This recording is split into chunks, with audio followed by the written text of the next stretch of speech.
I once read a poem. It talked about remembering. And one of the lines, Joy said, "Remember you are all people, and all people are you. Remember you are this universe, and this universe is you." I just remembered myself when I was 16, when I had a dream of having my own organization.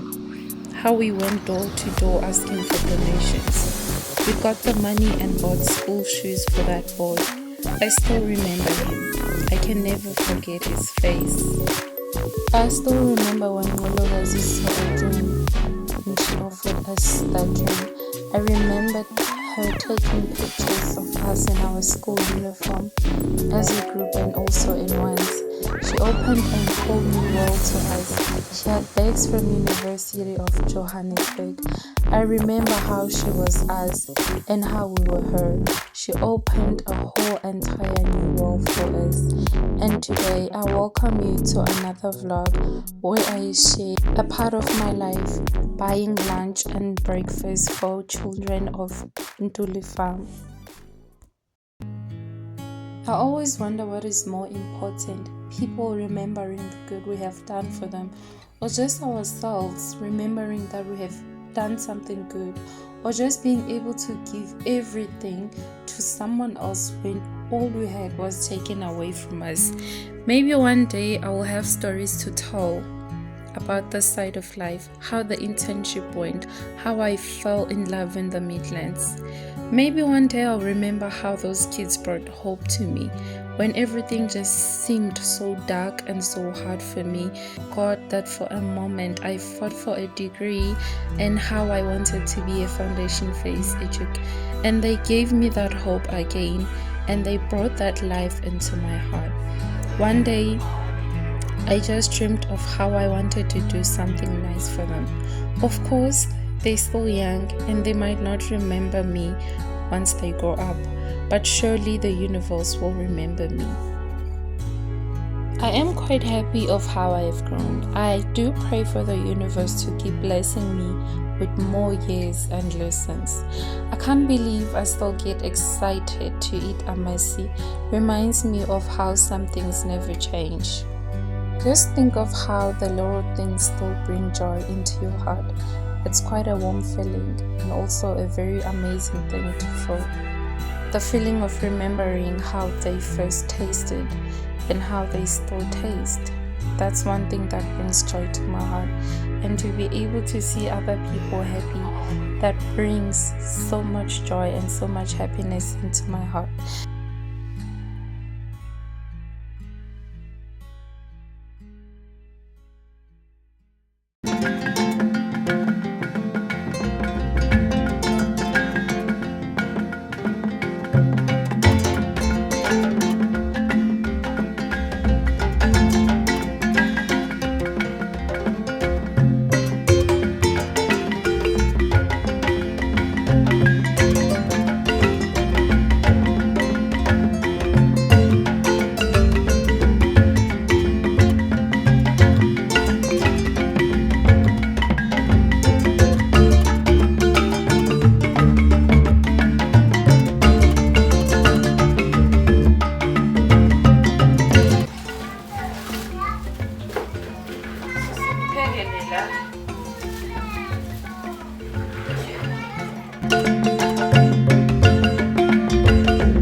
The most important thing that I took away from all of this was the importance of patience. Of course, it was not easy burning the first batch of popcorn. I had to beg myself to calm down and be patient. Having a baking tray with only 6 cups when I was so exhausted from yesterday. Seeing how fast the time traveled and how I still had to chop the carrots, cabbage, pull the butternut, defrost and wash the meat. The times I went outside to the tap fetching more water. The time I marinated the chicken and wondering how I will get to the venue. The only thing that got to my mind was patient. Being patient, the popcorns will eventually pop. Eventually they came out beautiful. Everyone enjoyed the cupcakes, which I never imagined they would taste so delicious. One child called Israel said, "Miss, this is the best food ever, and thank you very much." I can never forget his smiley face, and very fortunate, I still have that on one of my pictures. I never imagined that one little simple thing is just being patient could change my whole entire life. The ability to be able to wait and have hope that eventually this thing is gonna work out, no matter how long it will take.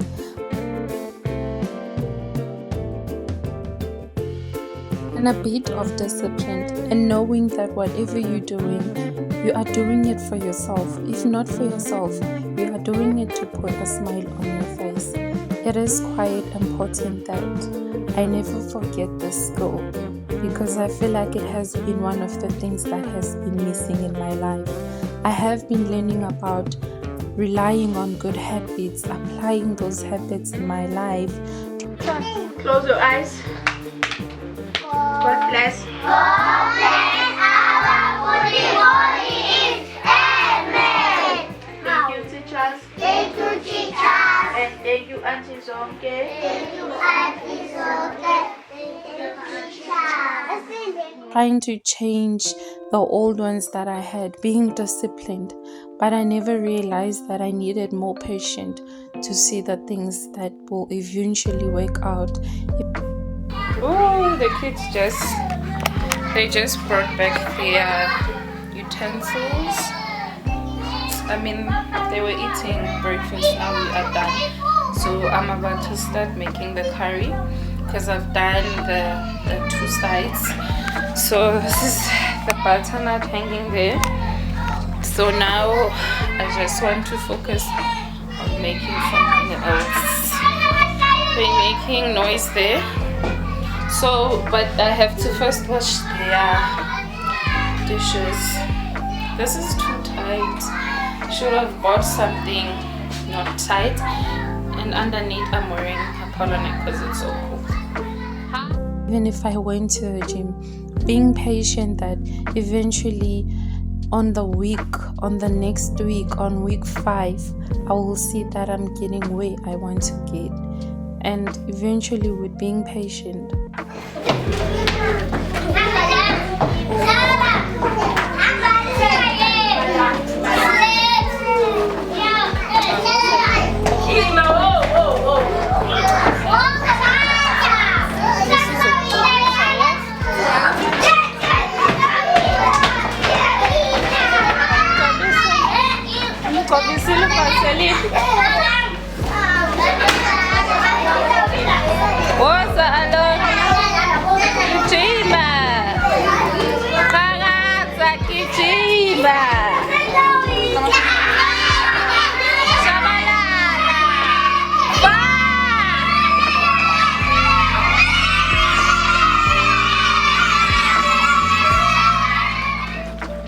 And being humble with yourself, but mostly to be patient.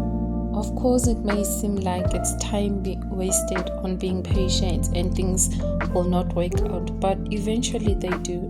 Remember how Nelson Mandela spent 27 years of his life in prison. Remember when he said, "During my time, I have dedicated myself to the struggle of the African people. I have fought against white domination and I have fought against black domination. I have cherished the ideal of a democratic and free society in which all persons live together in harmony with equal opportunities. It is an ideal which I hope to live for and to achieve, but if needs to be, it is an ideal which I am prepared to die for." Nelson Mandela spent most of his life in prison. He fought and eventually, and maybe because we're rushing and we're thinking that in our 20s we're wasting time and we're not doing anything, but we forget to give that business more time, and eventually we will see it grow and flourish. And we forget to give ourselves just a bit of more patience in getting used to the new environment or new situations we are dealing with.